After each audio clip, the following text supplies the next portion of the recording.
List বাটা বন্ধ করো, বন্ধ করো, বন্ধ করো। মুর্দাবাদ, মুর্দাবাদ, মুর্দাবাদ। নুমান মুমিন মুর্দাবাদ, মুর্দাবাদ, মুর্দাবাদ। অমরসিংটি সাহ মুর্দাবাদ, মুর্দাবাদ, মুর্দাবাদ। আমি শুনি পালোঁ যে বৰ্তমান অট'নমাছ কাউন্সিলে কাৰ্বি আংলঙত বসবাস কৰা ইণ্ডিজিনিয়াছ যিবিলাক জনগোষ্ঠী আছে, লাইক আদিবাসী হওক, অসমীয়া হওক, আৰু বিভিন্ন যিবিলাক আছে আমাৰ ইণ্ডিজিনিয়াছ ট্ৰাইববিলাকক যে লিষ্ট পাতা ইছ্যু কৰাটো আজিৰ চিন্তন সভাই ষ্ট্ৰংলি কণ্ডেম কৰিছে। তুলিৰাম নেতৃত্বাধীন কাৰ্বি আংলং অট'নমাছ, যিহেতু 2012তো এটা কংগ্ৰেছৰ দিনত ছেইম মানুহবিলাকে ভূমি নীতি ওলাইছিলে, আজি ছেইম এই মানুহবিলাকে এতিয়া লিষ্ট পটা ছিষ্টেম ওলাইছে। এইটোতো আমাক বুৰ্বক বনাইছে।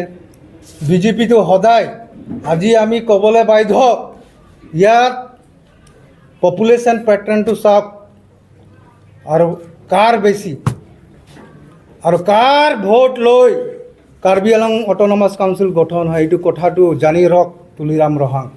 আমি এতিয়া ভোটৰ পেটাৰ্ণ পপুলেশ্যন হিচাপত আমি ভাগ বতৰা খুজিম। 1951 পৰা ষ্টাৰ্ট কৰিম মাননীয় তুলিৰাম ৰহাং পৰা। আমাৰ ইয়াৰ মানুহবিলাক খেলঞ্জীয়াক আপুনি ইমান ইজিলি লৈছে নেকি? একবাৰ ভূমি নীতি ওলাব, একবাৰ এই বিজেপিৰ সময় এইটো লিষ্ট পটা ওলাব, এইটো আমাক কি ভাবিছে আপুনি? কাৰ ভোট লৈ আপোনালোকে MLA MP হৈছে? আজি আমাক জবাব লাগে।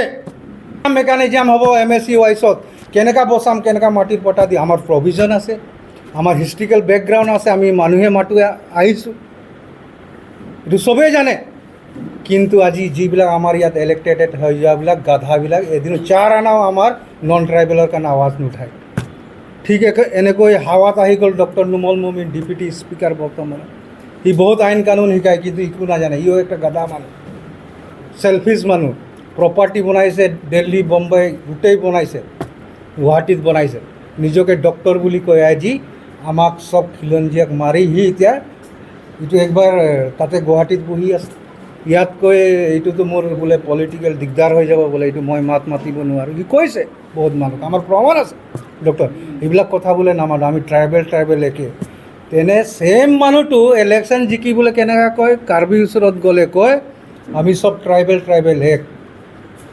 আৰু যেতিয়া non tribal Karbi non Karbi ভাগ কৰা মেইন মাষ্টাৰ মানুহ ডক্টৰ নুমল মুমিন, আৰু নিজৰ পাৰ্চনেল বেনিফিট উঠাই আছে, আৰু নন ট্ৰাইবেল যিবিলাক ইণ্ডিজিনিয়াছ মানুহ মৰি আছে।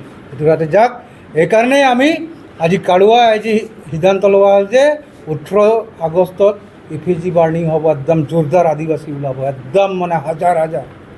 ঠিক এনেকৈ ইয়াৰ অফিচ ঘেৰা হ'ব 25 আগষ্ট, এইটো হাজাৰ ওলাব, আমি দেখাই দিম। এই আন্দোলন ইয়াত অকল সীমাবদ্ধ নাথাকিব, গোটেই অসমত লৈ যাম। তাৰ জগৰীয়া হ'ব হিমন্ত বিশ্ব শৰ্মাৰ বিজেপি চৰকাৰ আৰু আমাৰ তুলিৰাম, যিটো বৰ্তমান কাউন্সিল চলাইছে বিজেপি কাউন্সিল।